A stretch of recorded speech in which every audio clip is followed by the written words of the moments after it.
Errors occur due to various reasons. Errors occur in the usage of articles, errors occur in the usage of determiner, errors occur in the usage of prepositions, errors occur in the tag, errors occur in the verb phrase, errors occur in the usage of adjectives, I mean to say parts of speech, and here we have given an adjectival error. Errors occur in spelling, errors occur in conditional clause, and still errors can be classified further.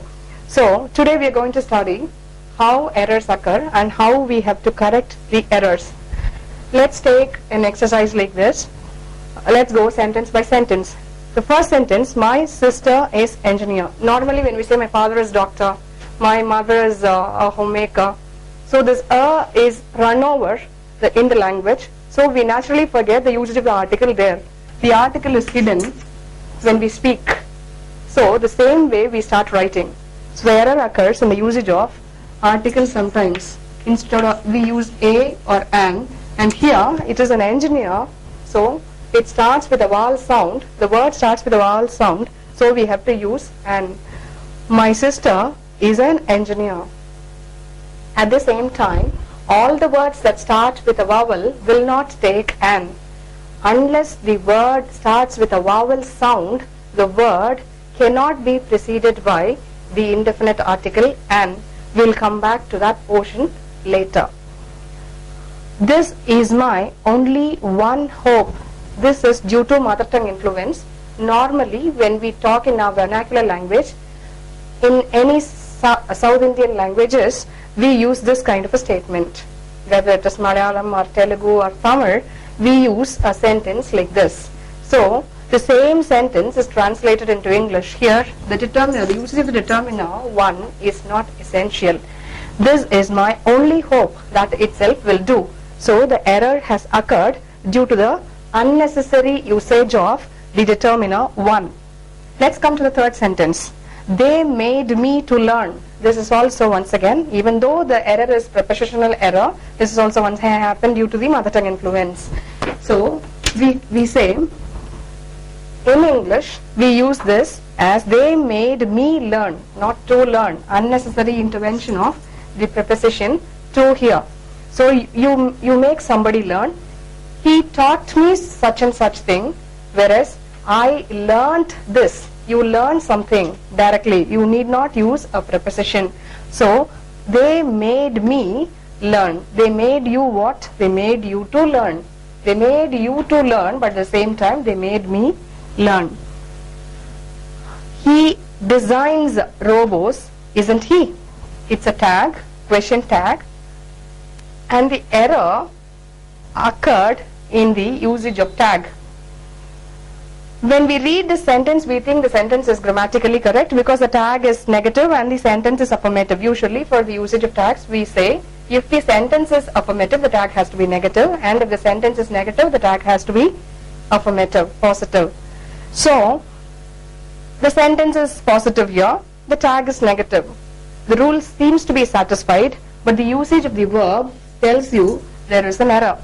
He designs. The word designs is the root verb here, which is a combination of does plus design, which gives you designs. The usage of third person singular noun he has added an additional s to the verb form. It is implied that does plus design gives you this verb form designs. So the implied presence of does is felt. This should change into doesn't. Doesn't he? Otherwise the tag is incorrect. This is also a negative verb. This is also a negative verb. So we think that this kind of a negative verb is a successful tag or a correct tag, but it is not a correct tag. Only doesn't he is a correct tag because the presence of does is implied here. Let's come to the next sentence. Raghu has welded the metal plates. Here the error has occurred in the verb pattern itself. Usually a perfect tense verb will always take the past participle form of the root verb.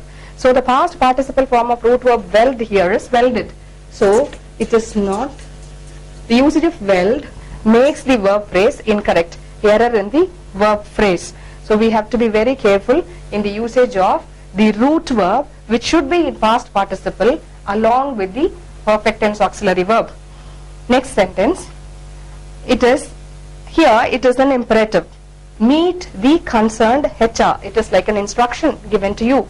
Meet the concerned HR. We always say meet the concerned staff, meet the concerned faculty, meet the concerned cashier. But we forget the usage of concerned. Concerned is an adjective. All the adjectives are used before nouns. He is handsome. He has a beautiful cell phone. So when we say beautiful cell phone, the cell phone is qualified by the word beautiful, which is an adjective. So we think that the usage of adjective always comes before noun, of course, but not for all adjectives. Here concerned comes after the noun HR. Otherwise, it gives an incorrect meaning, which means meet the HR who is always sad. If you use concerned, the adjective as usual before a noun, then concerned gives another meaning, which means the HR who is always melancholic, the HR who always puts on a long face. So here meet the concerned HR is incorrect, or it gives a negative meaning. What I really intended to tell is meet the HR concerned. The adjective here goes after the noun. So the error is found in the usage of the adjective here. But normally adjectives are used before nouns, and this is an exception. This project is a debt attempt. Debt has a meaning. So I am indebted to you, they say. Debt means where you have borrowed. If you have borrowed, you say I am under debt. So what I wanted to mean is something different from this. What it could be then? There is a mistake in the spelling. This project is a debut attempt. Debut attempt means usually any debut attempt is the first performance of the person. So this project is the first attempt. It means to say that the meaning is the first attempt, and debut here, the missing of the letter U totally changes the meaning of the sentence. Even a spelling error or the mistake in the spelling spoils or corrupts the total semantics of a sentence. If you heat ice, it would melt. In this sentence, it is actually a conditional clause. In this sentence, the error has occurred in the conditional clause. Let's go in detail to a conditional clause later, but now we'll work out this sentence alone. If you heat ice, it melts is the right version. Why? It is a general statement. It's a fact. Whosoever heats ice, it will definitely melt. So if you heat ice, it melts. If you pelt stones on dogs, they bark. That's all. Here again simple present tense, and there again simple present tense. Simple present tense verb is found both in the subordinate clause, also in the main clause. This is how we use if clause, especially in general facts. These are some of the examples where we find the error in the usage of determiners, as we have seen already. Our team leader has left us with little instruction to carry out this project. The sentence seems to be correct because of two reasons. One, the sentence is very big, and we keep using this kind of a sentence in our day-to-day life, so we think that this kind of sentence is correct. Our team leader has left us with little instruction to carry out this project. If you read the sentence thrice or four times, you find that there is no error in the sentence because the sentence gives that kind of a feel. In fact, almost all the sentences here give that kind of a feel. But still, let us look into the sentence in detail. Our team leader has left us with little instruction to carry out this project. There is something missing. Well, let's see the next sentence. I have little resources to prepare for a seminar on water desalination. Here again, the project title is, the seminar title is water desalination, for which I don't have much of resources. That's what I really mean.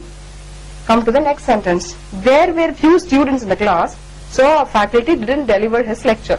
That also seems to be correct. There are only few students in class. How can the staff member deliver a lecture? The sentence is grammatically correct, we think. Let's go to the next sentence now. I saw a lot of books in the public library on public administration. I saw a lot of books on public administration in the public library. This also seems to be correct. Let's check the sentences now. Let's go to the usage of determiners. Here, the usage of little. Here again, the usage of little. Here, the usage of few. And in the sentence, the usage of lot. When little, lot, and few, the determiners like this, used without the usage of a, like this. If we fail to use the indefinite article a before the determiners like little, few, and lot, they mean nothing or rarely something. So the meaning becomes absolutely no instruction was given by the project leader or the team leader, so that I don't know what to do. So we don't know to carry out this project because the instruction was not at all given. But what we really mean to say is something different. The project leader gave a little instruction which is not sufficient, which does not suffice. The instruction given by the project leader will not suffice, so I cannot carry out the project. But the sentence means something else without the usage of a. It means the project leader or the team leader has not given any instruction, so how can we go ahead with the project? That becomes the meaning. The next sentence also the same thing happens. I have little resources to prepare for a seminar on water desalination. That means I have hardly a few information, a little information, or no information. Without the usage of a, it means no information was available, no resources available then for water desalination. If I use a, whatever I mean to say is literally conveyed. There were few students yesterday in the class. Without the usage of a, there were few students in the class means there were no students in the class, or rarely one or few students in the class. So this faculty didn't deliver the lecture, but that is not the actual sense. There were a few students, maybe 10 students or 11 students out of 60 students in the class. But in the sentence, without the usage of a, it means there were no students in the class. So a is very essential. I saw a lot of books in the public library on public administration. Once again, the same kind of error. I saw a lot of books in the public library means really many books are available. Without the usage of a, it means no books are available. Now we are going to see the usage of articles in detail. Articles are divided into two types. One is definite article, the other one is indefinite article. So definite article, when I say definite article, I mean to say the usage of the, the. Indefinite articles, you have a and an. So now we are going to see where we have to use an, because we make mistakes in the usage of a and an. Errors occur due to the usage of articles also, we have seen already. So we are studying articles in detail now. So usage of a and an. When we take the usage of a and an, first let's go to the usage of an. An is used always before the words that start with a vowel sound and not before the words that start with a vowel letter. We have to be very careful of this particular rule. An is always used before the words that start with a vowel sound and not before the words that start with a vowel letter. So let's go to an example.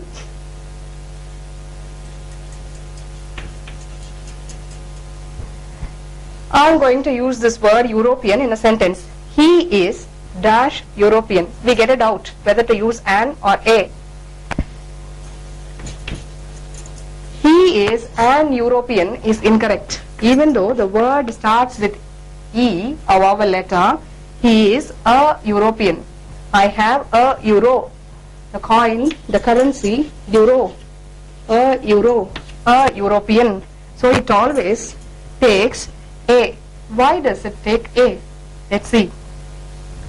E does not give a sound or I sound as we see in other words. Let's take some words. I have some eatables, we say. So let's take some, the word ear.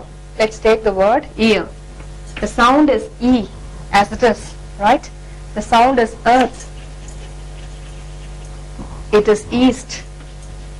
So let's take these words and observe the sound. Pronunciation. The pronunciation here is east, here it is ear, here it is earth, and elephant. In elephant, it is A sound. The letter is E, which is a vowel, but still the pronunciation differs. In these words, it sounds as E itself, ear, east, and earth, whereas in elephant it sounds as A. So the sound A and E becomes a vowel sound. So the word starts with a vowel sound. Here, let's observe keenly. The word European starts with a U sound rather than E or A sound. U is not a vowel sound, so we need not treat this word as a vowel word that starts with a vowel sound. So it's better we use the indefinite article A before this word. Let's take this word, 1 rupee note or 1 day cricket match.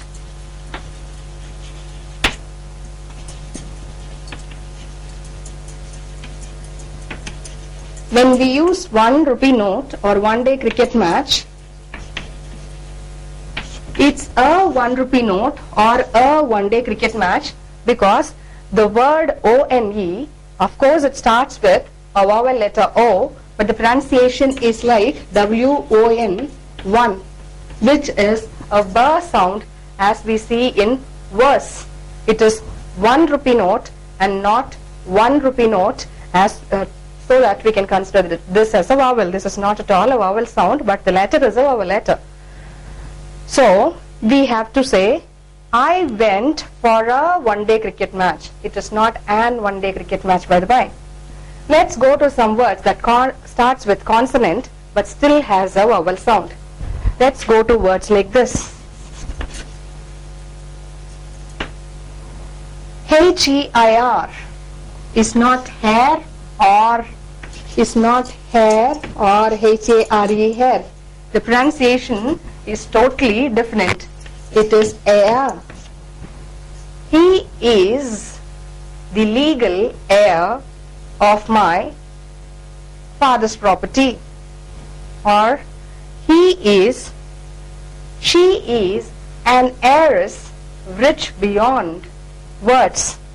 So heir or heiress, here look at the pronunciation. If we listen to the pronunciation, it has an A and A sound. A sound. A is a vowel sound as we see in elephant. So heir, the word starts with H, but the sound or the pronunciation that comes first is A, which is a vowel sound. So we have to use she is an heiress rich beyond words or rich beyond imagination.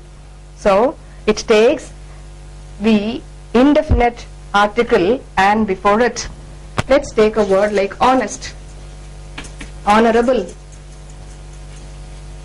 If we take words like honest, honorable, are, I was waiting for you for an hour. For an hour we say. We run over the word. So we forget that what we are doing. When we speak, sometimes we speak properly, but we may not recognize that as correct grammar when we write always. So this is the problem of most of the English medium students. So they speak properly, they may not know what is grammar actually there. So they say, I was waiting for you for an hour. But when you say, I was waiting for you for an hour, you will be using the correct indefinite article and before R without knowing that you have a vowel sound before the starting, which starts with which the word starts. So R starts with a consonantal letter H, but still it is R. R sound is a vowel sound as you have the middle sound in car, right? So honest, honorable. Let's take one more word, hotel. This word, you can utter this word in two ways. One is hotel, the other one is hotel. When you say hotel, you forget the her sound with which the word starts. So you forget to use the indefinite article an. If you say it as hotel, you can use a. If you utter the same word as hotel, then you have to use an. Both are correct before this word, but what matters is how you utter this word. If you utter this word as hotel, then you have to use a before it because it starts with a consonantal sound. And if you utter this word as hotel, then it starts with a vowel sound, so you have to use an before it. So he is an honest man, he is an honorable person. So when you say honorable, in importance or the stress is given on O sound, honorable, honest, R, and hotel. So when you utter these words that start with H with a vowel sound, you have to use an before it. The usage of the here. Now we are concentrating on the usage of the. Wherever we are not using the indefinite article an, we substitute it with a, and there is no confusion in that because the confusion occurs only whether the word starts with a vowel sound or not. Now we come to the usage of the. In the usage of the, what we have to check is, we have to check whether the word is a common noun, like table, chair, etc. Names of birds, before the names of birds you use the, before the names of animals you use the, before the names of mountains you use the Alps you say the Himalayas you say, then before the names of rivers, the Kaveri, the Ganges you say. So before the names of rivers you use the Brahmaputra, and before oceans, Arabian Sea, Bay of Bengal, all these things you say, the Indian Ocean you say, the Pacific Ocean, the Atlantic Ocean. So before the names of oceans you have to use the definite article the. Before the names of periodicals, before the names of journals, magazines, etc. you use the definite article the. And before celestial bodies, what are celestial bodies? They are heavenly bodies, like names of planets, the sun, the moon, the stars. And when you have the names of the planets, Mercury, Venus, Earth, Mars, Jupiter, Saturn, Uranus, Neptune, Pluto, before all these names of the planets you use the definite article the. So the use of the definite article comes when the concept is very, very definite. Where in a sentence like this, I saw a man yesterday, I met the same person today. Okay, in the next sentence, very next sentence, the man whom I saw yesterday, the man whom I saw yesterday. In the very second sentence, it changes, the article changes into a definite one. Why? In the first sentence, the person was weird to you, strange to you, so you didn't know the person before. I saw a man yesterday. So you are not very particular, you are not very specific about the person whom you have seen. And in the second sentence, you are addressing the same person whom you have seen. So now you are very specific about that particular person who was met by you already or yesterday. So what you do, you use the definite article the. When the concept is very definite, when the concept is very specific, when you are very particular about something, you use the definite article the.